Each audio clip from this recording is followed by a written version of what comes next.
Once around, Vesta.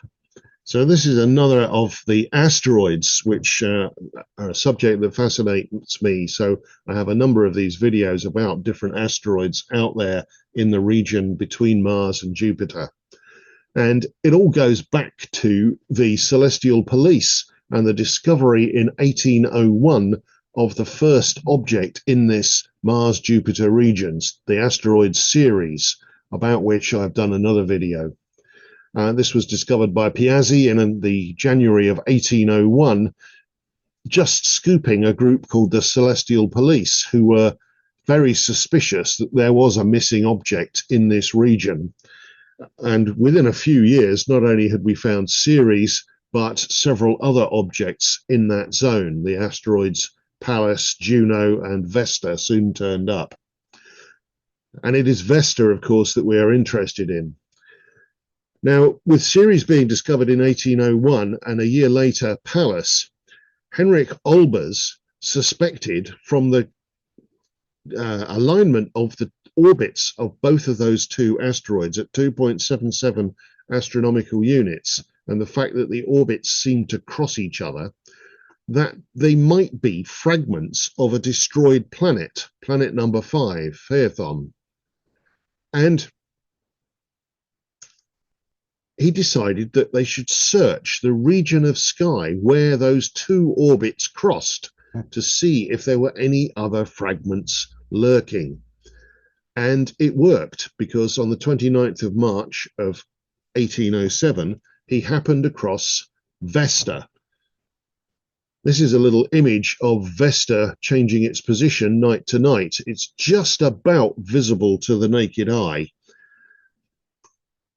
You have to have very, very good observing conditions, but binoculars or a small telescope, and it makes it trackable. So Vesta was discovered, and the orbit was soon calculated to be slightly closer in than the other known asteroids. Those were at 2.8 AU, right where the Titus Bode law had predicted things. Vesta 2.3, a little bit closer, but in a fairly circular planet-like orbit, going around the sun, slightly tilted. Nothing really unusual about that by this stage. And so we had our fourth asteroid. Now, it's been imaged by the Hubble Space Telescope, and this is at the extreme end of its capabilities to produce a really high resolution picture. But what you can see is the somewhat irregular shape. It's not spherical. There is something going on the lower right-hand side. You can see it seems to have got a flat surface almost, with a slight bump in the middle. And that is the Rheasilvia crater, more of which we'll come to. So what we now know about Vesta, number 4, with its planetary symbol shown there next to the name, the fourth asteroid discovered. Initially, somewhere estimated between 380 and 600 kilometers across, just based on observing the brightness and guessing a sort of average albedo, the amount of light reflected, the reflectivity of the surface. It's somewhere in that range. But in 1991, it conveniently passed in front of a star, and that was observed with multiple instruments from multiple observing points, and gave us the ability to time the duration of the eclipse of that star, what's called an occultation, very accurately along different lines of advance, and from that produce the measurements that showed that Vesta was actually a somewhat elliptical shape, around about 550 by 450 kilometers. Well, we now know it's elliptical in all 3 dimensions, so 570 by 560 and 450 along the narrow axis, the polar axis. This is too small for gravity to have completely dominated the strength of the material and pulled it into a completely spherical shape. And so that's one of the reasons it wasn't given dwarf planet status, unlike Ceres. And the 3 objects shown here are our moon, the largest asteroid Ceres, and Vesta there, showing that somewhat more irregular shape. Now, the Dawn spacecraft was sent to Vesta. It was launched in 2007, arrived in 2011 and spent a year in orbit around Vesta before moving on to Ceres, arriving in 2015, where it now remains. And it took this rather interesting route. So it's launched from the Earth, and it did an Earth and a Mars flyby in the process, getting a gravity assist and arriving out there at the orbit of Vesta, and then leaving by firing up its engines again, using its remaining fuel to get into orbit around Ceres. And as a result, we have the most fantastic images. So this is a close-up as we have of Vesta on approach, showing that same structure, the elliptical nature of it, and that bump on the south polar region there. So we were able to estimate the mass of this object in 3 different measurements. Actually, Dawn going into orbit provided a very accurate reading, but it was in agreement with a couple of others where Vesta had a close approach with a couple of other smaller asteroids, one in 1966 and one in 2001, that from the deflection caused to the asteroid, we were able to estimate the mass. And you've got the numbers there, 2 times 10 to the 20 kilograms, so it's just 28% the mass of Ceres, or 1.2% the mass of our moon. Pretty small. But it's actually a little bit more massive than its size would belie, because the asteroid Pallas is nearly the same size, but is 25% less dense overall. So Vesta is unusual for being a little bit over dense and a little bit interior in terms of its orbit, orbiting a bit closer in towards the inner solar system than the other members of the large asteroids. So here we have Vesta with Ceres to its left, Pallas nearly the same size to its right, and Hygeia, the 4th largest, but not the 4th discovered, that was Vesta, the 4th largest asteroid there. Those all other 3 orbit just a bit further out and are a bit less dense. We'll see why. Well, what Dawn revealed was that Vesta is a diversified world.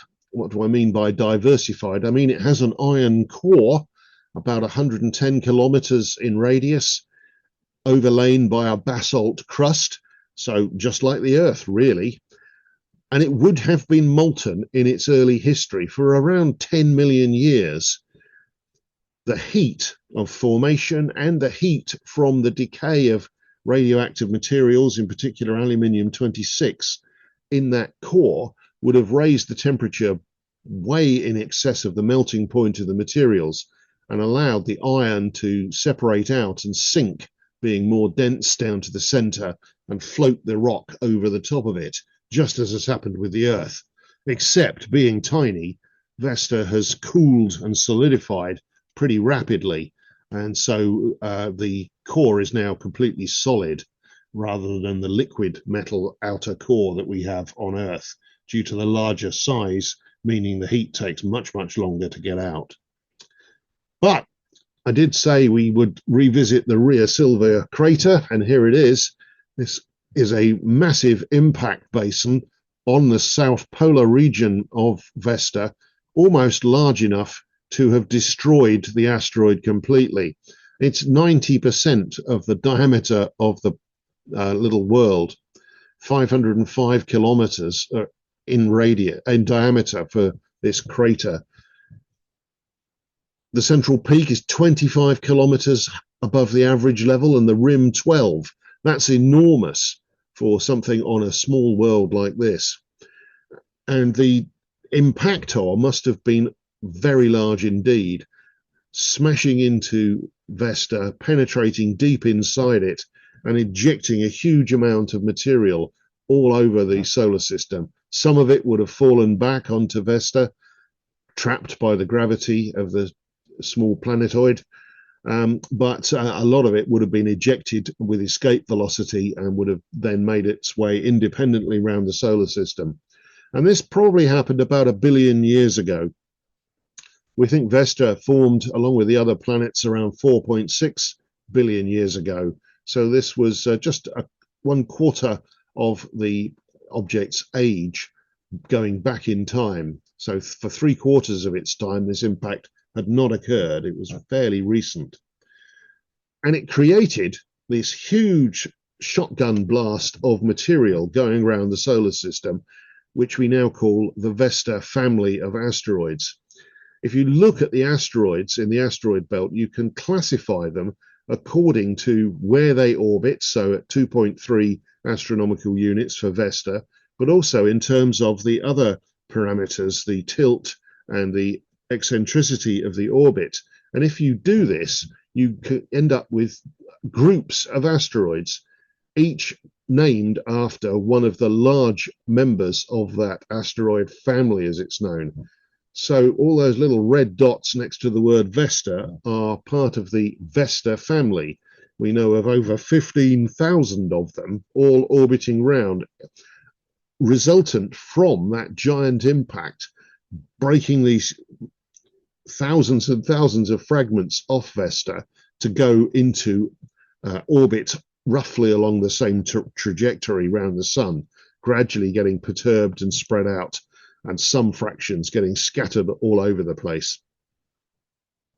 The largest members, well, that's you've seen them there, 100 kilometers in diameter. That's quite a large piece.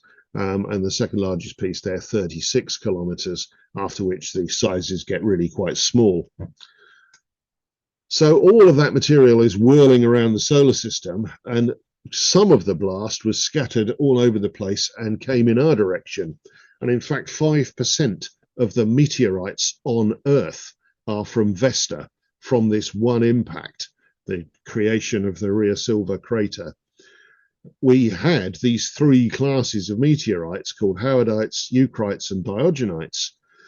And only by studying Vesta in great detail with spectroscopy has it been possible to identify that these are all fragments of Vesta that have been blasted into space, and they've come from different depths within the diversification layers of Vesta. So we have the upper crust, the mid crust, and the crust mantle boundary down there within the body of this asteroid, where it was blasted in a giant impact 1 billion years ago. And all these pieces have landed on the Earth. We have a couple of hundred of each of these classes of meteorite. They were a real mystery until we understood the nature of Vesta properly. But Vesta seems to have had a hard time. There's another enormous impact basin called the Veneneia crater, 400 kilometers across, nearly as big as the Rheasilvia crater, but underlaying it. This shows that it is older, and probably at least 2 billion and maybe going back over 4 billion years, right back to the dawn of the planets. Such a large impact was this that it's created ridges and fractures right round onto the other side of the object. So Vesta was nearly destroyed in this impact. If it had been much larger, it probably would have been. And the same is probably true for the Rheasilvia impact. If that had been a very slightly larger object that had hit Vesta, it wouldn't have just made a massive crater, it would have destroyed it completely. And these may have resulted in very substantial melting of the layers of Vesta as a result of these giant impacts. And the history of that is possibly written in the water content. In my talk about Ceres, I showed how Ceres was very wet, contains a very large percentage of hydrogen locked up as hydrates in the minerals, particularly at the polar regions. You can see it goes from 1.8 to 3.2% of the overall mass in the surface layers is hydrogen. And so that's a very, very wet material indeed. But Vesta is enormously dry. On Vesta, the scale goes from 0 through to 0.04%.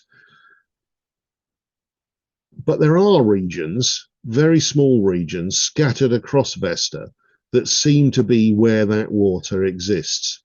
It seems that these are later deliveries of water, Vesta having been thoroughly melted and dried out, at least on the surface, by the heat and energy released by those enormous giant impacts. And it wasn't until later, so really very recently, that other carbonaceous, water-bearing, carbon-rich meteors have landed on the surface of Vesta and delivered more water to this interesting little world. And talking of carbon, it seems there is a lot of carbon on Vesta. I guess it lost a lot of its water, but the carbon-rich materials in the forms of soot and graphite and so forth have stuck around, and round the edge of quite a number of the craters you get this dark lining which indicates a carbon-rich origin to the material. And so it's quite probable that this accounts for why Vesta is a little bit over-dense. Probably these giant impacts that it suffered have blasted away a lot of the volatile material, leaving only the much more refractory hard materials like the carbon and the rock and obviously the metal core. So fascinating little world, and quite a contrast to its larger sister Ceres. Now, we call it an asteroid. It used to be called a planet. And in 2006, the IAU had a debate about all of this when some of the bodies out there in the outer solar system, such as Makemake, Sedna, Kwame, Orcus, and so forth, were discovered, and to whether to call all these little worlds planets or not. And they came out with a proposal, but one of the proposals was that these smaller solar system objects would be called planets, and that would have included Vesta. It wasn't accepted, probably because it's so small and that it has this large distortion caused by the two giant impacts, making it not round. And the fact is that it was hit after it had solidified, so it wasn't really able to thoroughly relax back into a fully spherical shape. But I think it's been a little bit hard done by. I think it perhaps deserves the dwarf planet status, as do some of these others. So thanks very much for listening. That was Once Around Vesta, and I hope you enjoyed it.